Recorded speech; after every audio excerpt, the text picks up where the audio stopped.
también en estas fechas que nos aproximamos a esa fiesta tan tradicional nuestra, tan tradicional de toda España, ojo, y con unos ascendientes, como muy bien sabe la gente, que no son incluso ni religiosos a nivel de la celebración, sino más bien pagano, de este Samaín, ¿no? De este Samaín celta, que es la festividad de todos los santos, ¿no? Que aquí en España la combinamos con ánimas, difuntos y santos, ¿no?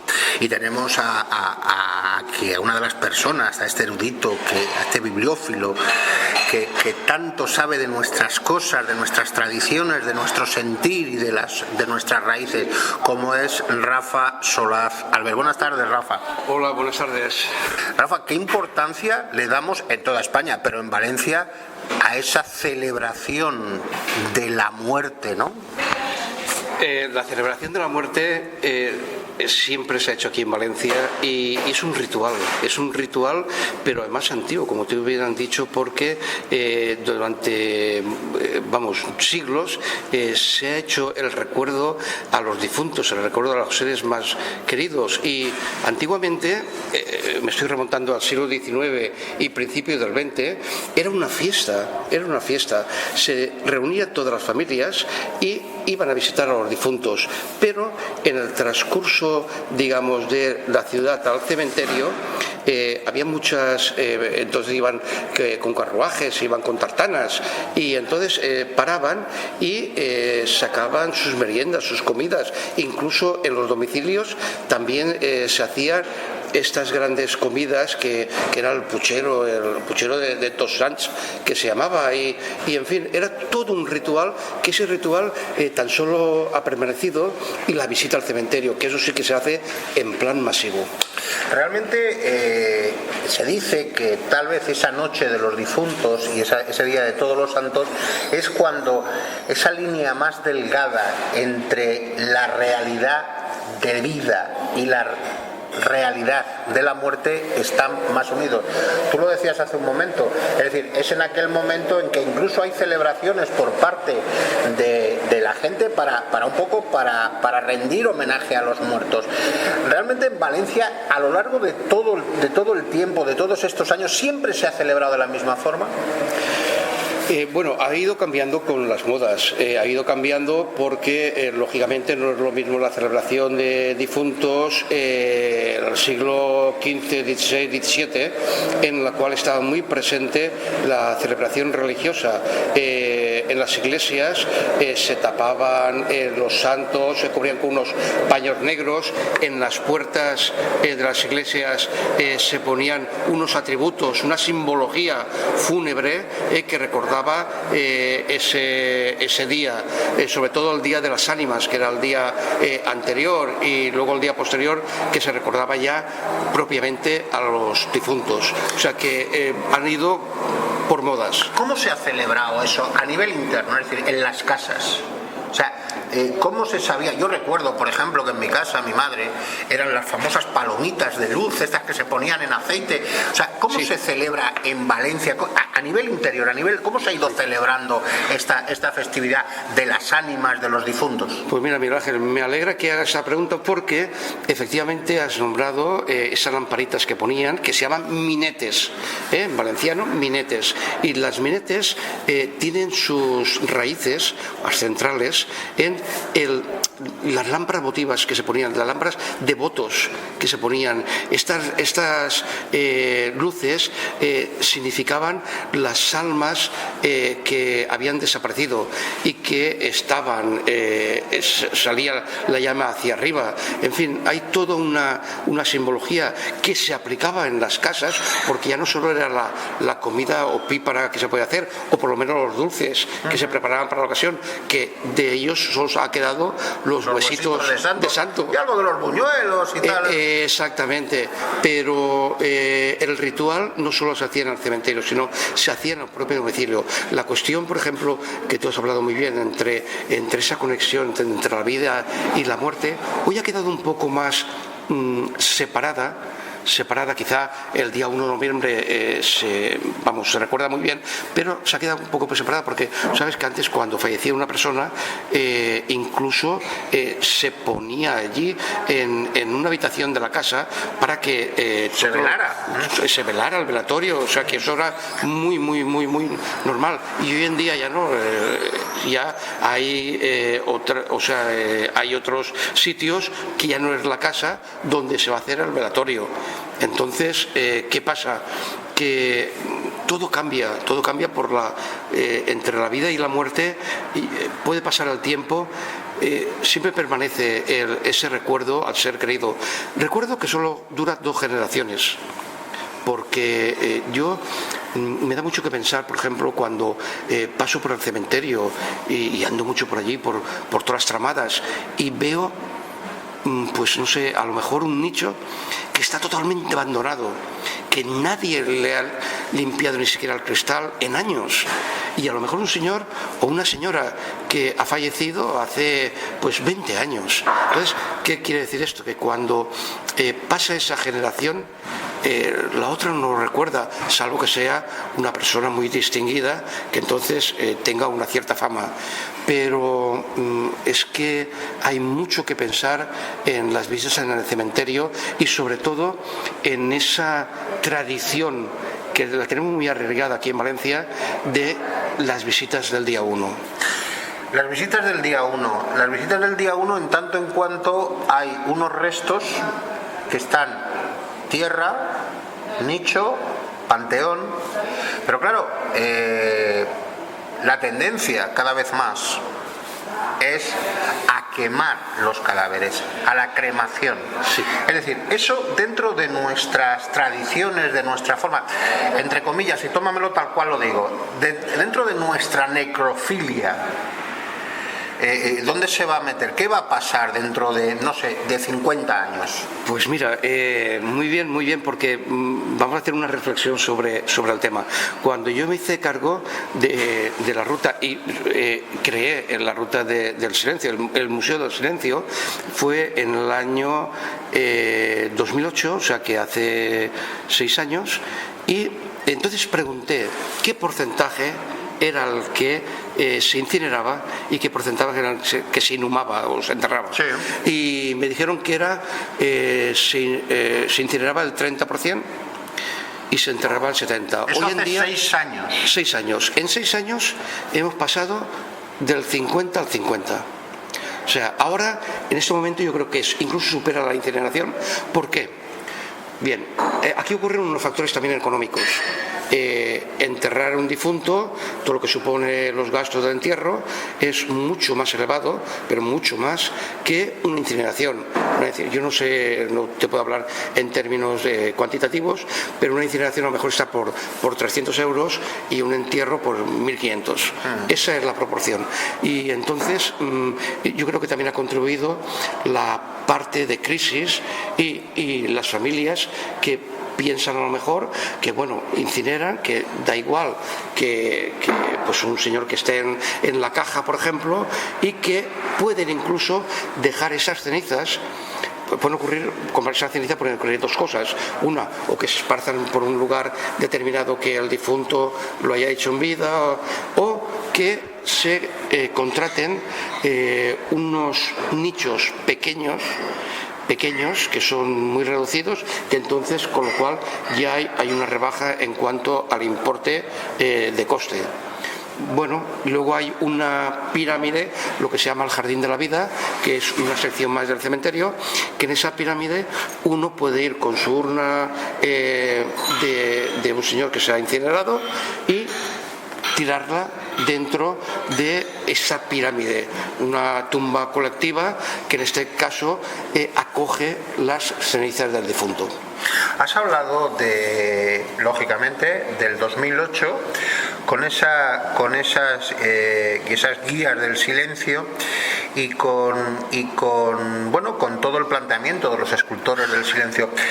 ¿Cómo nace esta idea? Porque sé que a nivel europeo hay un movimiento, hay una forma de funcionar. Entonces, ¿cómo llega aquí y por qué llega aquí? Bien, a mí cuando desde la Concejalía de Cementerio, la concejala Lourdes Bernal me llama porque sabe mis inquietudes por estudios sociales e históricos de nuestra ciudad, y entonces me dice que acaba de estar en Barcelona y habían puesto en marcha una de estas rutas en Barcelona, en el cementerio de Barcelona, y entonces que si yo sería capaz de diseñarla y ponerla en marcha. Yo le dije que sí, que me apetecía, porque el cementerio para mí también había una contraprestación, que es una fuente de información increíble, porque están 200 años de la historia de Valencia, y entonces tuve acceso a todos los archivos, me lo recorrí, me lo pateé mucho, y al final pues partió esta ruta. ¿Qué ha pasado con esta ruta? Que ha formado parte, como tú bien has dicho, el movimiento que hay ahora de los visitantes, las rutas europeas de cementerios. Y bueno, pues en estos momentos somos, creo que en España hay 4 que formamos parte de esas rutas europeas. Hay una especie de trasvase de información entre unos y otros, y bueno, pues ahí está. Se pretende enseñar el cementerio como un lugar interesante de arte, historia y sobre todo de biografías. Mirarlo bajo otro punto de vista, alejado de la muerte. Evidentemente la ruta era una de las preguntas, la siguiente pregunta que te iba a decir. Tú la programación de la ruta la haces, y la haces con arreglo a una serie de criterios. Por un lado has hablado de arte, por un lado has hablado de biografías, pero evidentemente lo que está claro es que también en esa forma de, independientemente de las razones económicas, pero sí que también es una exteriorización de los sentimientos, de la forma de ser de cada una de las familias, independientemente, vuelvo a decir, del tema económico. Es decir, alguien podrá tener un panteón y otros no podrán tener un panteón, y tendrán una lápida con unas características determinadas que son distintas a las que otros prefieren. Uno le pondrán la fotografía, otro no se la pondrán. ¿Eso es real? ¿Eso es así?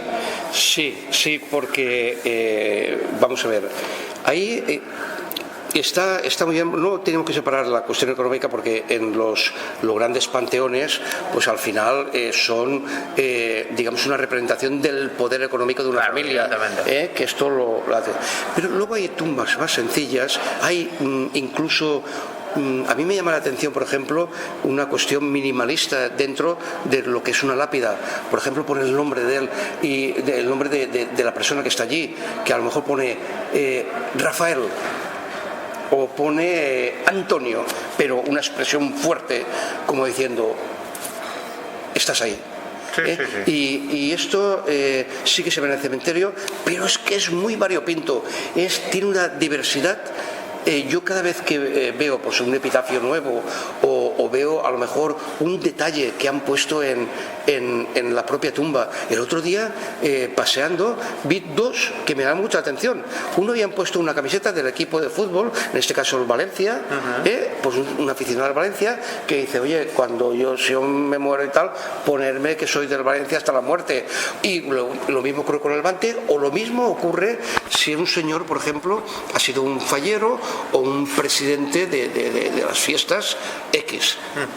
Esto está muy representado en el cementerio y nos da idea de la diversidad, tanto ideológica, religiosa, en fin, la diversidad de tumbas que hay en el cementerio. Hablas nos dice mucho de la biografía. Me imagino que te referías a esto.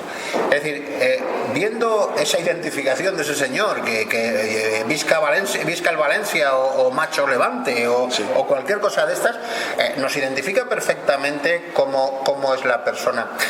Pero en su conjunto, con todas las zonas que hay en el cementerio de Valencia, con todas las épocas que han pasado, con sus distintas ampliaciones, ¿podemos reflejar la historia de Valencia en ese cementerio general? Pues sí. Yo diré, vamos a ver, en la historia de Valencia, por ejemplo, si lo dividimos en secciones, lo que ha representado la arquitectura. Vemos que desde el principio del siglo XIX la clase de panteón, la clase de arquitectura que está representado en el panteón, por ejemplo, pues desde el academicismo, el neogótico, hasta llegar a los tiempos actuales con un minimalismo que se hace simplemente un cubo y es un panteón, o por lo menos son las lápidas que antes se hacían mucho más historiadas, más trabajadas, había más representación, por ejemplo, de vírgenes, de santos, de todo esto. Ahora ya es más sencillo, pero ya no es una cuestión económica, sino es una cuestión de época, y entonces muy bien que se pueda hacer un recorrido de esa historia arquitectónica o escultórica, o, ¿por qué no?, en los propios epitafios, que antes poníamos epitafios, los siglos XIX eran muy historiados, muy participaron incluso de los mejores poetas. Eso te iba a preguntar. Sí. ¿Quién es? O sea, ahora vamos a decorar una casa, vamos a hacer algo, que vamos a un decorador, a un estilista, a un no sé qué, a un no sé cuántos. ¿Cómo a ciertos niveles, es decir, esos textos de las lápidas, esos epitafios, eso, ¿quién, en condiciones generales, quién genera eso? Es decir, hay un señor que se dedica a hacer epitafios, hay un señor que se dedica a eso, hay un señor, o eso sale de cada familia, de la forma, es de miembros de la familia. ¿Cómo funciona eso? Sí, pues en el siglo XIX, cuando se instituye ya el cementerio con sus lápidas y con ya se crearon leyendas, y entonces sí que buscaban a poetas que eran famosos en aquel entonces, y entonces hacían un epitafio dedicado expresamente, era una poesía dedicada expresamente para el difunto o la difunta. Con el paso del tiempo, pues ¿qué pasa? Que las propias familias a lo mejor quieren poner un pensamiento que tiene que ver muy personal con el propio difunto. Ahora también está ocurriendo que las propias funerarias, los profesionales, tienen sus epitafios y entonces lo ofrecen como si fuera un catálogo diciendo ¿qué quieren que pongan? Esto está ocurriendo. O sea, que son tres conceptos que han pasado a través de la historia. Sí, porque claro, lo que estábamos hablando antes, ahora vas a una cremación y ahí está el funcionario de turno, el trabajador de turno, que está diciendo la poesía que ya tienen preseleccionadas y que las van lanzando como un elemento más. Vamos a ver, este año también me imagino que van a haber esas visitas guiadas, y que bueno, que de alguna forma tú eres la persona que normalmente no está. ¿Cuándo empiezan? ¿Cómo se van a desarrollar? Todo este tipo de cosas. ¿Qué es lo que tiene que hacer? O sea, sí. Cualquier escuchante de la mesa de las fiestas que quiera asistir, ¿qué tiene que hacer? Vamos a ver, hay una página recién creada, una página web interesante, y yo le digo al oyente, por favor, que la consulten, es museodelsilencio.com, todo junto. Ahí está ahora una visita virtual, digamos, se ha hecho con drones, sí. Una imagen nunca vista en ningún cementerio. Hemos sido pioneros los valencianos, porque se ve el cementerio desde arriba y nos va guiando. Incluso hay unos planos que indican puntos de interés. Esta es una cosa. Y luego hay allí un contacto, un correo electrónico, un teléfono, en el cual pueden apuntarse la gente. Y puede apuntarse, se hacen dos sábados al mes. Comienza a las 11 desde la puerta principal. La visita es totalmente gratuita, dura hora y media, y uno se apunta más que nada para saber el número de personas que van a asistir. Simplemente no es para saber nombres ni para saber nada. Y así es sencillo. Bueno, yo como ocurre siempre, cuando yo informo que de una forma u otra va a estar presente en el programa Rafa Solaz, pues siempre hay alguien, oye, pregúntale esto, oye, dile lo otro, oye, que no sé qué. Y en este caso yo te voy a leer una cosa que dice: oh tú mortal, sea quien quisieres, yo fui lo que tú eres, no hay edad infinita, tal vez hoy serás lo que yo soy. ¿Qué importa mi nombre tan siquiera? Aquí yace quien te espera. ¿Qué es esto, Rafa? Precioso, precioso. Es uno de los epitafios que yo estoy enamorado. Está en la parte antigua del cementerio, en los primeros nichos, y esto corresponde a una persona que quizá lo escribiera esta propia persona, muy bueno como poesía fúnebre en este caso. Y ¿qué pasa? Que no quiso ni poner su nombre, y da que pensar, porque está diciendo una realidad. Una realidad, no hay vida infinita. Hay una cuestión que yo quiero, siempre la digo en la ruta, en la simbología que hay en el cementerio, siempre aparece en algunos elementos simbólicos el reloj de arena. El reloj de arena significa que cuando nacemos se invierte, pasa la arena, para uno más rápido y para otros más lentos, pero al final pasa toda. Y pasa la última. Exactamente. O sea, ¿podemos aproximadamente datar esta tumba, este epitafio, aproximadamente de alguna fecha determinada? Principio del siglo XIX. O sea, principios del siglo XIX. Eso significa que, como tú muy bien decías, de la parte más antigua. Una pregunta, siempre que hablamos de cementerios en Valencia, fundamentalmente hablamos del cementerio general, pero tenemos otros, tenemos el del Cabanyal, tenemos el de Benimaclet, que cada uno que depende de unas circunstancias, uno es municipal, el otro es parroquial. Exacto. Es decir, y de alguna forma están ahí gente, por ejemplo, el parroquial, el de aquí, el de Benimaclet, pues es uno que toda la gente de la huerta, pues hay mucha gente de esta zona de aquí que está metido ahí, ¿no? Pues mira, Cabanyal no digamos, ¿no? Me alegro que también me hagas esa pregunta, porque el cementerio de Benimaclet es uno de los más visitados por mi parte, porque están mis padres. Pues sí. Y están mis tíos, porque ellos vivían por la parte de Orriols, entonces fueron a ese cementerio. Bueno, allí está mi padre. Efectivamente hay una representación de gente que dejaron huella en esos pueblecitos, y se ven los apellidos, se ven familias enteras, y se puede, construir la historia de una población por todas esas lápidas que se ven allí. En cuanto al Cabanyal, por ejemplo, allí me encanta, allí se pueden ver pues gente desde una tumba colectiva, que son los que lucharon en la guerra del Rif en Marruecos, pues están allí, hay una tumba colectiva que murieron en el hospital de campaña que se estableció aquí en Valencia, y entonces fueron enterrados allí. O por ejemplo, en el del Grao están los de la guerra de Cuba, por ejemplo. Luego tenemos otros cementerios que son municipales. Masarrocho es municipal, es de la municipalidad de Valencia. O Campanar también es una representación de la huerta. Gente de huerta, gente que a lo mejor no fueron personas ilustres, pero sí que dejaron una impronta, una huella de su paso por la vida. Y además, fíjate qué cosa más curiosa, conforme estabas hablando del Cabanyal y esta tumba general de los fallecidos, de los muertos en el Rif, en la batalla, fíjate por dónde también, qué curioso que gente del Cabanyal no solo murió combatiendo en aquellas zonas rifeñas, sino que también murieron pescando en la zona del Mar de Alborán, en la zona muy pegada a lo que es esta zona. Qué cosa más curiosa, ¿Cuánta gente cayó por la zona de Melilla, por la zona de Asila, o sea, todo el norte de África, del Marruecos? Qué confluencia, ¿no? Pues a esta gente anónima es la que yo siempre cito para tener siempre el recuerdo de su esfuerzo, de su sudor, de gente que ha sufrido un naufragio. Estamos hablando del norte de África o de las costas levantinas. Quiero decir que esa gente que nunca se olvide.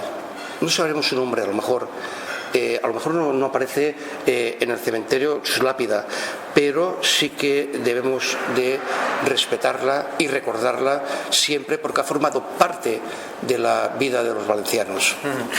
Bueno, y ya pues para finalizar, ante todo darte las gracias, Rafa, muchas gracias, muchísimas gracias, Rafa. Muchas gracias por el trato, y ya sabes, como siempre.